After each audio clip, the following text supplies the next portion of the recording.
everyone. Now in this session we are going to discuss about the sewage treatment. Sewage treatment by using different types of microorganisms. So first we have to find out the meaning of sewage. Sewage क्या होता है? Large quantity of wastewater generated in the big cities, right? Every day. So ये जो water generate होता है, जो गंदा पानी होता है, ये इसको कैसे डिस्पोज करना चाहिए, ये हम डायरेक्टली रिवर या फिर कोई वाटर क्लीन वाटर स्ट्रीम में उसको रिलीज नहीं कर सकते हैं, because it will affect the aquatic life, at the same time वो ह्यूमन बींग को भी अफेक्ट करेगा. सो इसके लिए जो डिस्पोजेबल वाटर होता है basically which is called as sewage. ठीक है, सीवेज ट्रीटमेंट हम पढ़ेंगे. तो सीवेज ट्रीटमेंट जो होते हैं, सीवेज ट्रीटमेंट प्लांट्स होते हैं जो कि जो गंदा पानी होता है, कंटेमिनेटेड वाटर होता है, उसको वो क्लीन करने का काम करता है, which is called as sewage treatment plant, STPs. ठीक है, सो एसटीपीज मतलब सीवेज ट्रीटमेंट प्लांट होते हैं. By using different types of microorganism, specifically heterotrophic microorganism, so that they can feed on that dirt of that water, right. So heterotrophic microorganism हम इस water को clean कर सकते हैं. But then this sewage treatment has 3 stages. इसमें 3 stages है. पहली stage है primary stage. First is called as primary treatment और you can say first stage of treatment. ठीक है, फिर उसके बाद है सेकेंडरी ट्रीटमेंट. सेकेंडरी ट्रीटमेंट में क्या होता है, and finally tertiary treatment. So now we'll discuss each treatment in detail. Primary में क्या होता है, सेकेंडरी में क्या होता है, टर्शियरी में क्या होता है, important exam point of view से. Now we'll first discuss the primary treatment in sewage treatment. Okay, so primary यहाँ लिखा हुआ है, secondary will write here and tertiary will write there. So primary treatment क्या होता है, let's take an example. अगर हमारे पास मान लीजिए ये सीवेज ट्रीटमेंट प्लांट है और इसमें ये वाटर है, तो वाटर में क्या होगा, बहुत सारी डेब्रिस भी हो सकती है, बहुत सारा लाइक ग्रिट हो सकता है, स्टोन्स हो सकते हैं, पेबल्स हो सकते हैं, बहुत सारा कचरा हो सकता है, राइट, वाटर में. So primary treatment is all about the collecting the debris from the water. ठीक है, so it's a physical process. Physical मतलब वो मैन्युअली करना पड़ता है या उसके लिए थोड़ा सा हार्डवर्क चाहिए आपको, because once water gets clean तभी आप उसको वो मतलब क्लीन मतलब डेब्री हटा दोगे तो उसके अंदर के जो डर्ट पार्टिकल है या फिर उसके अंदर के जो माइक्रो ऑर्गेनिज्म है जो पानी को कंटेमिनेट करने का पोटेंशियल रखते हैं, उनको हम साफ कर सकते हैं. ठीक है, सो इसीलिए इट्स अ फिजिकल प्रोसेस. पहला पॉइंट है इट्स अ फिजिकल प्रोसेस. इसमें remove large pieces of floating debris, oily substances हो सकता है थ्रू फिल्ट्रेशन एंड सेडिमेंटेशन. याद रखिए, फिल्ट्रेशन होगा, सेडिमेंटेशन होगा. पहले फिल्ट्रेट किया जाएगा, लाइक सपोज वाटर यहाँ से पास किया जाएगा, फिर वो जो सपोज यहाँ स्ट्रेन्स रहेगी, स्ट्रेन्स मतलब वो छलनी जैसा होता है, ऐसा हो सकता है उसमें, और उसमें से अंदर जो है जैसे टी स्ट्रेन होता है, ऊपर चाय पाउडर रह जाता है, नीचे हमें चाय मिलता है ड्रिंक करने लायक. सो यहाँ भी वैसा ही है, वो जो है वहां से पहले पूरा डर्ट पार्टिकल या फिर जो भी लार्ज फ्लोटिंग पीसेस, डेब्रीज है, गार्बेज है, वो हटाया जाएगा. ठीक है, थ्रू फिल्ट्रेशन. पहले फिल्ट्रेशन होगा, फिर आगे के टैंक में जब ये जाएगा, सपोज मान लीजिए ये टैंक है, आगे गया तो इसमें ओनली वाटर रहेगा बट एक कंटेमिनेटेड वाटर है. सो यहाँ से हमने फिल्ट्रेशन तो कर लिया, लेकिन अभी हम उसको सेडिमेंटेशन के लिए रखेंगे. सेडिमेंटेशन मतलब still it has number of minute particles जो कि that needs to be a settle down होंगे ना.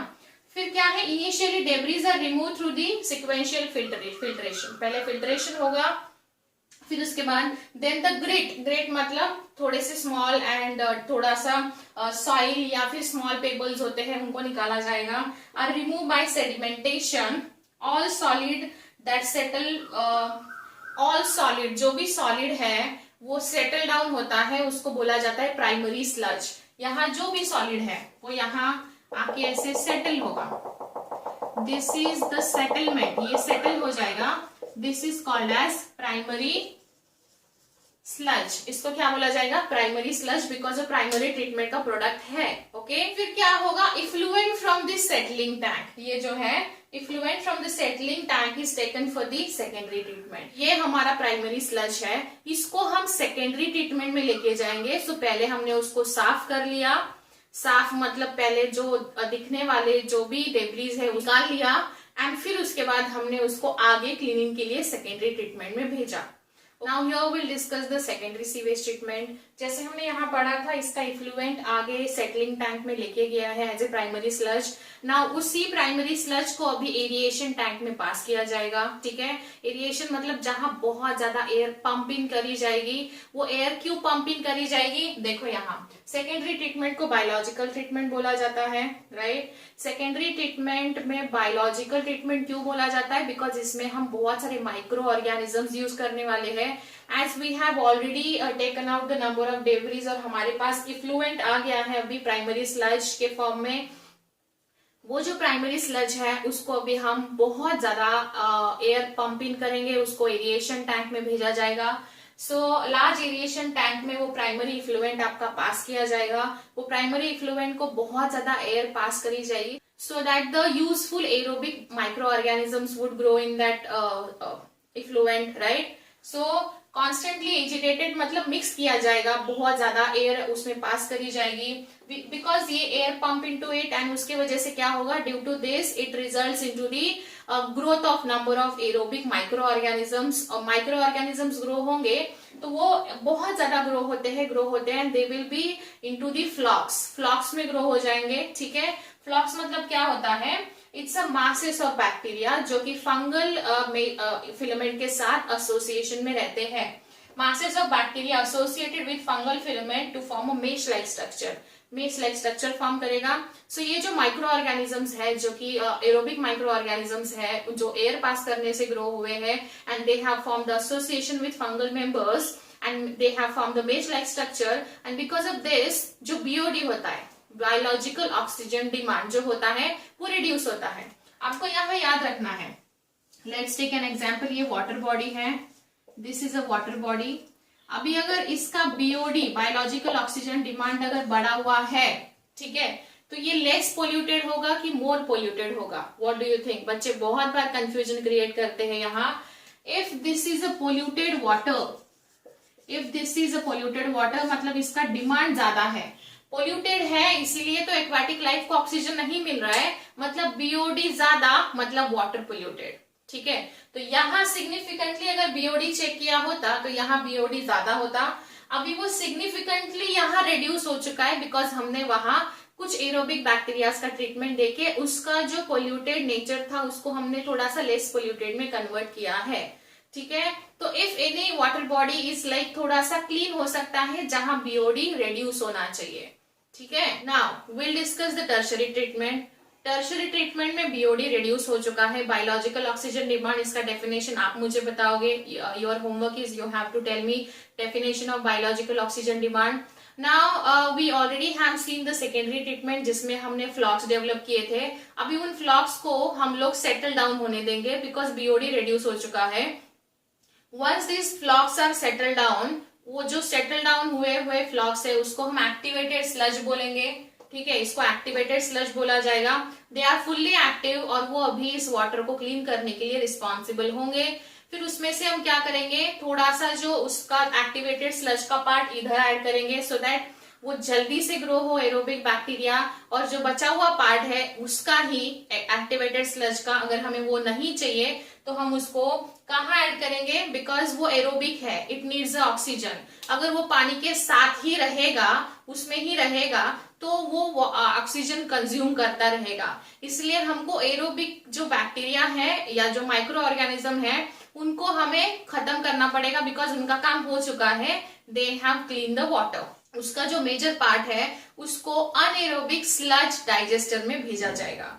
अनएरोबिक को वहां micro organisms, aerobic micro organisms and fungi को पूरा खा जाएंगे, वहां सब कुछ वहां खत्म कर देंगे वो। एंड फिर when they are consuming anaerobic microorganisms consuming aerobic microorganisms मतलब फ्लॉक्स along with the fungi, तब उसमें से बहुत सारे गैसेस रिलीज होंगे and the gases are methane, hydrogen sulphide and CO2। So at the end of the tertiary phase हमें जो water मिलेगा दैट वुड बी लाइक उसमें पोटेंशियल है, वो हम रिवर या फिर कोई भी नेचुरल वाटर बॉडीज में रिलीज कर सकते हैं। सो हमने यहाँ क्या किया, सबसे पहले हमने यहाँ वो सारी जो फ्लोटिंग डेब्री है उनको हमने पहले फिल्ट्रेशन से साफ किया, फिर उनको सेडिमेंट होने दिया। सेडिमेंट के बाद हमने उसमें एयर पंप किया, उसको कॉन्स्टेंटली एजिटेट किया एंड फिर उसमें हमने एयर पास करी। एयर पास करने के बाद हमने उसमें aerobic bacterias along with the fungi grow होने दिया। सो हमने वो फ्लॉक्स ग्रो होने दिए एंड फिर उसके बाद बीओडी रिड्यूस हुआ। और जब बीओडी रिड्यूस हुआ तो हमने बीओडी रिड्यूस हुआ मतलब वो पानी क्लीन हो गया। फिर बीओडी रिड्यूस होने के बाद हमने उसमें से थोड़ा पार्ट वापस इस सेकेंडरी ट्रीटमेंट में यूज किया एज ए माइक्रोब। एंड फिर आगे हमने उसी एरोबिक फ्लॉक्स को अनएरोबिक डाइजेस्टर में अनएरोबिक माइक्रो ऑर्गेनिजम्स के साथ डाइजेस्ट कर लिया, कंज्यूम कराया एंड फिर कंज्यूम कराने के बाद गैसेस रिलीज हुई, वाटर क्लीन हो गया एंड फिर उस पानी को हम रिवर या वाटर स्ट्रीम में ऐड कर सकते हैं। So this is how it is. Sewage treatment जो है ये बहुत इंपॉर्टेंट है। प्राइमरी, सेकेंडरी, टर्शरी ट्रीटमेंट याद रखिए, चाहे तो एक फ्लो चार्ट बना लीजिए and this is very important. Okay, if any doubt you can let me know. See you in next session. Thank you.